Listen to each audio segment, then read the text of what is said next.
এই মুহূৰ্তত জনাব লৈছো এটা ব্ৰেকিং নিউজ। মৈৰাবাৰীত ভয়ংকৰ পথ দুৰ্ঘটনা থিতাতে নিহত এজন।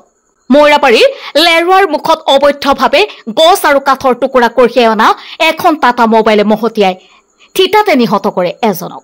নিহত লোকজনৰ নাম ফজলুল কৰিম, বয়স আনুমানিক 50 বছৰ।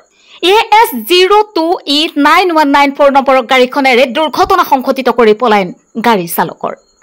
গাড়ীখনেৰে ব্ৰহ্মপুত্ৰৰ আশে-পাশে থকা অঞ্চলৰ পৰা বিভিন্ন গছৰ টুকুৰা ভৰ্তি কৰি আনি থকা সময়তে চাইকেলেৰে বজাৰৰ দিশে গৈ থকা অৱস্থাত লোকজনক খুন্দিয়াই নিহত কৰাৰ লগতে গাড়ীখন লুটি খাই পৰে। ইতিমধ্যে ঘটনাৰ খবৰ লাভ কৰি স্থানীয় আৰক্ষী ঘটনাস্থলীলৈ উপস্থিত হৈ উদ্ধাৰ অভিযান চলাই আছে বুলি জানিব পৰা গৈছে।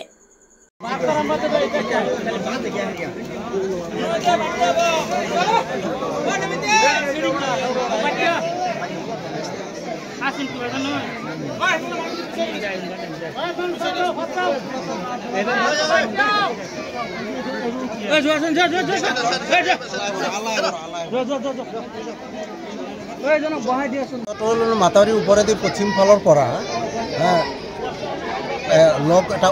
লকৰ গাড়ী টাটা মোবাইল লগ বৰাই এইফালে আনি বেক কৰিছে। বেক কৰাৰ পাছত সিহঁতৰ ঘৰৰ ফালে বেক কৰাৰ পাছত সেই মানুহজনে এইফালৰ ঘৰৰ পৰা যাবলৈ ধৰিছিল, পাৰ হ'বলৈ যাইছিল। পিছফালেদি গাড়ীখন আহি আছে পিছে পিছে আৰু সিফালেও সেই চাইডেদি যাবলৈ হৈছিল। পাছত গাড়ীখন পাল্টি খাইছে। মানুহজনৰ নাম কি আছিলে? ফজলুল কৰিম।